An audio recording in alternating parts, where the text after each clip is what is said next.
ओ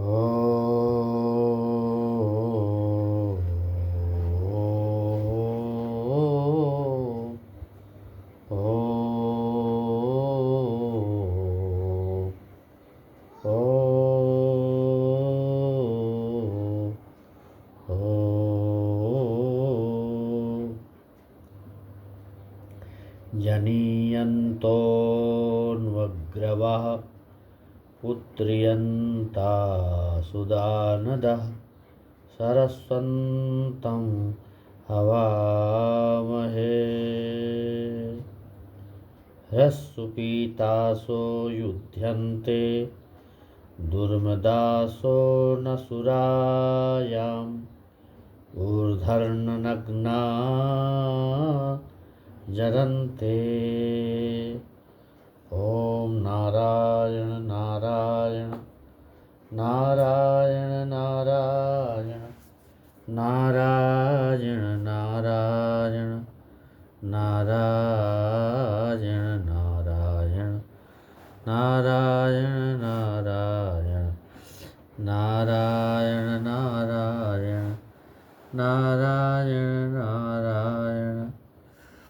ओम शांति शांति। आज महापुरुषों के बारे में, सद्गुरुदेव के बारे में हम अपने कितनी चर्चा करें, कितनी बात करें, वो सब कुछ शब्दों तक नहीं पहुँचते। मानव जाति के इन महान आचार्यों में तुम्हें एक लक्षण सर्वत्र दिखेगा कि उनमें प्रचंड आत्मविश्वास भरा है। उनका यह आत्मविश्वास असाधारण है, इसलिए हम उसे पूर्णतया नहीं समझ सकते। इसीलिए इन महापुरुषों के आत्म विषयक वचनों एवं कथनों को हम कई प्रकार से व्याख्या करके औड़ा देने का प्रयास करते हैं।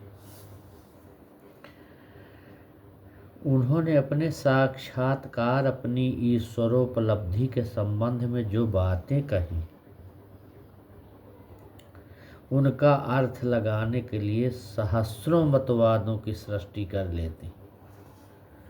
हम अपने विषय में उन महापुरुषों के समान नहीं सोच सकते और इसीलिए स्वाभाविकतया हम उन्हें समझ भी नहीं पाते। जिसका जीवन जंगल में, अघोर विकट जंगल में, और 60-60 वर्ष एक आसन पर, लकड़ी के तखत पर बैठना, अघोर जंगल, चीते शेर पशु जहाँ घूमते हों, अकेला व्यक्ति रहना, उनका टूट विश्वास, उनका भजन, सोचिए कि कितनी पराकाष्ठा पे पहुँच गई होगी उनकी साधना। पर हम ये सब चीज़ सोच नहीं सकते कि उनके विषय में ऐसे गुरुदेव महापुरुष हैं, और इसलिए स्वाभाविकतया हम उन्हें समझ भी नहीं पाते। जब इन महापुरुषों के मुख से शब्द निकलते हैं तो सारा विश्व बाध्य होकर उन्हें सुनता है, और जब वे बोलते हैं तो एक एक शब्द सीधे हृदय में प्रवेश करता है। वह बम के समान फूट पड़ता है और सुनने वाले अपना असीम प्रभाव जमा लेता है। निरी वाणी में क्या है, यदि वाणी के पीछे वक्ता की प्रचंड शक्ति न हो, तुम किस भाषा में बोलते हो और किस प्रकार अपनी भाषा में शब्द विन्यास करते हो, इससे किसी को क्या मतलब। तुम अच्छी लच्छेदार ओजपूर्ण भाषा का प्रयोग करते हो या व्याकरण सम्मत भाषा बोलते हो, अथवा तुम्हारी भाषा अलंकार पूर्ण है या नहीं, इससे भी किसी का क्या प्रयोजन। प्रश्न तो है तुम्हारे पास लोगों को देने के लिए कुछ है या नहीं। यहाँ केवल कहानी किस्से सुनाने की बात नहीं, बात है देने और लेने की। तुम्हारे पास देने के लिए कुछ है? यही पहला और मुख्य प्रश्न है। यदि है तो दो शब्द तो केवल तुम्हारी देन को लोगों तक पहुंचा देंगे। ये तो केवल एक माध्यम है वाणी का, शब्द का। और कभी कभी हम देखते हैं कि मौन रहकर भी एक व्यक्ति दूसरे में भाव संचारित करता है। दक्षिणामूर्ति स्तोत्र में ऐसा कहा गया है, चित्रम वटतरोर्मूले वृद्धाः शिष्या गुरुर्युवा गुरोस्तु मौनं व्याख्यानं शिष्यास्तु छिन्न संशयाः। आश्चर्य, इस वट वृक्ष के नीचे युवक जो है गुरु एवं वृद्ध शिष्यगण आसीन है। मौन ही गुरु का शास्त्र व्याख्यान है और उसी से शिष्यों की शंकाएं नष्ट हो जा रही अगर अच्छे साधक हैं। इस प्रकार कभी शब्दों की सहायता के बिना भी एक व्यक्ति से दूसरे व्यक्ति तक सत्य का संचार हो जाता है। ये महापुरुष दुनिया के लिए एक सौगात है, एक देन, एक भेंट लेकर आते हैं और ये ईश्वर के दूत हैं। ये उसका संदेश लेकर आते हैं और हमारा काम है उसे सिरोधार्य करना। तो इस प्रकार से मानव जात के महान जितने भी आचार्य हैं, गुरुजन हैं, पृथ्वी पर अवतीर्ण जीवंत ईश्वर स्वरूप, इनके अतिरिक्त हम और किनकी उपासना करें। मैं अपने मन में ईश्वर की धारणा करने का जब प्रयत्न करता हूँ और अंत में पाता हूँ कि मेरी धारणा अत्यंत क्षुद्र और मिथ्या है। इस प्रकार कि जब मैं अपनी आंखें खोलकर पृथ्वी की महान आत्माओं, गुरुदेवों के प्रति मेरा भाव जाता है और उनकी लीलाओं को, उनके चरित्रों को देखता हूँ, अपने सद्गुरुओं को, तो मुझे प्रतीत होता है कि ईश्वर विषयक मेरी उच्च से उच्च धारणा से भी वे कहीं उच्चतर और महान है। मेरे जैसा व्यक्ति जो किसी चोर का पीछा कर उसे पकड़कर कारावास की यातनाएं सहने के लिए बाध्य कर देता, दया की क्या कल्पना, क्या धारणा कर सकेगा। क्षमा दया संबंधी मेरी उच्चतम कल्पना कहाँ तक पहुँच सकती। मैं जितना दयाशील हूँ, क्षमाशील हूँ, बस वहीं तक मेरी क्षमा और दया की कल्पना पहुँच सकेगी। मैं जब जहाँ तक गुण संपन्न हूँ तदपेक्षा उच्चतर धारणा मेरी ही हो नहीं सकती। ऐसा नहीं। अपनी भौतिक सीमाओं को कौन लांघ सकता है बताओ। अपनी मानसिक जो चाहार दीवारी कौन पार कर सकता है जो मन में सोच के बैठे हैं। ईश्वरीय प्रेम के बारे में हमारी धारणा और क्या हो सकती।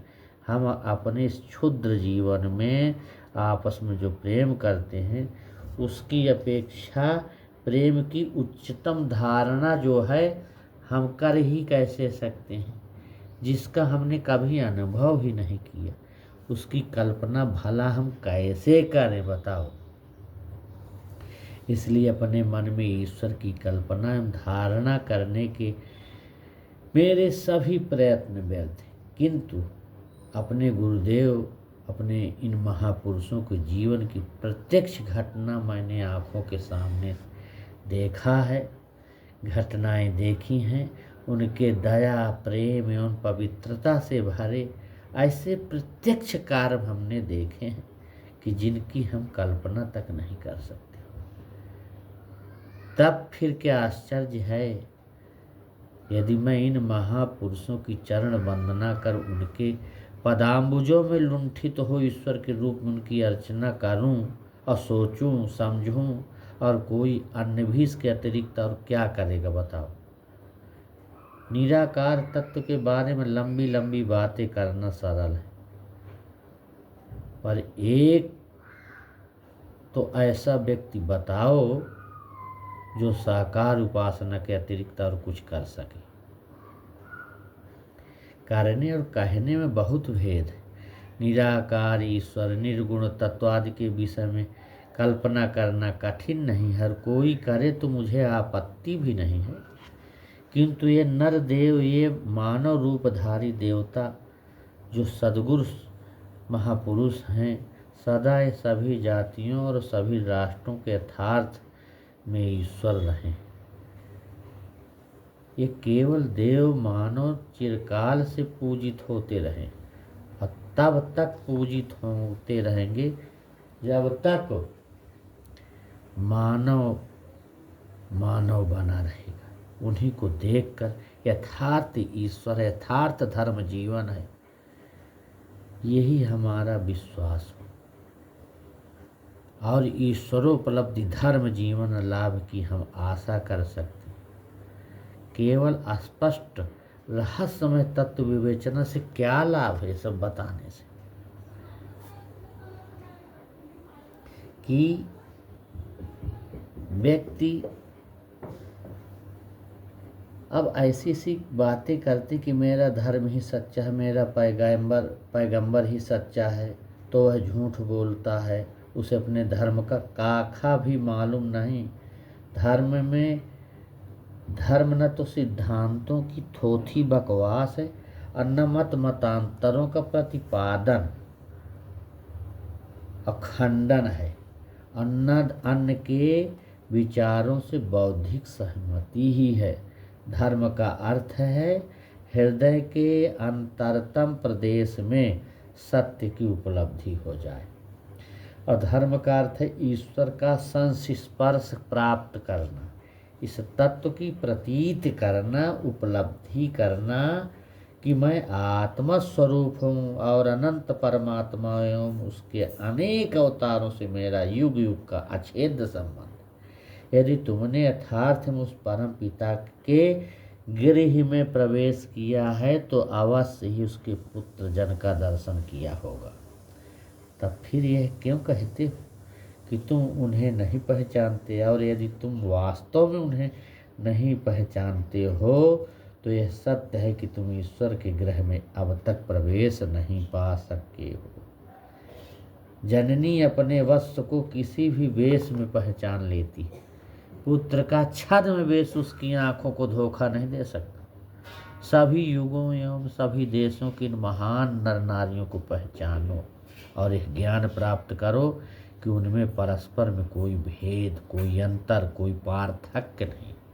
जहाँ कहीं भी यथार्थ धर्म का विकास हुआ है, यह दिव्य ब्रह्म संस्पर्श हुआ है, ईश्वर का साक्षात्कार हुआ। आत्मा द्वारा परमात्मा की प्रत्यक्ष उपलब्धि है। वहाँ व्यक्तियों का हृदय इतना विशाल व उदार बन गया कि वे देश और काल के बंधनों से मुक्त होकर ईश्वर एवं उसके अवतारों की परम ज्योति का दर्शन सर्वत्र सभी धर्मों, सभी देशों के अवतारों में करते हैं। इतना बड़ा हृदय विशाल होना चाहिए, इतना संकीर्ण भावनाओं को रखने वाला, तो वो तो बहुत ईश्वर को समझ नहीं पाया। जब हृदय विशाल हो जाता है तभी ये बात कहना पड़ेगा कि श्री राम मैं सब जग जानी, करऊ प्रणाम जोर जुग पानी, तब ये संकेत आएगा। अकेले छोटी सी वो कर देने से भक्ति और मात्र 2 अगरबत्ती जला दिए और बहुत बड़ा श्रृंगार भी कर दिए तो ये नहीं। जब तक आपके हृदय की विशालता नहीं बढ़ेगी तब तक हम हर व्यक्ति में, महापुरुषों में, सद्गुरुओं में जो उनकी भावना है वो भावना हमारे में जब तक नहीं बैठेगी तब तक हम वो वास्तविक दर्शन नहीं पा सकते। ये आज का इतना सुंदर हमारे मन में जो विचार आया उसी को आप तक शेयर हम करते हैं, और कोई बाहर की बात नहीं। जो हमारे अंतर प्रेरणा होती है जो हमारे अंतर के उद्गार होते हैं, हम इस वीडियो के माध्यम से वही चीज़ बताते हैं प्रैक्टिकली, और कुछ इधर उधर से हम चर्चा करने में बहुत ज़्यादा समर्थ नहीं है। पर जो गुरु जी का संदेश, ईश्वर की प्रेरणा हमसे कहलवाती बुलवाती है, हम वही वीडियो के माध्यम से बता पाते हैं। आप समझें और समझ करके लाभ उठाएं। वैसे आपके ही अंदर विराजमान परमात्मा हैं, आपको भी प्रेरणा देंगे, लेकिन इस प्रेरणा से उस प्रेरणा को आप दोनों को मिलाइए, तो एक हो करके उस परम प्रभु की प्राप्ति का आनंद उठा सकोगे। ओम शांति शांति शांति। ओम।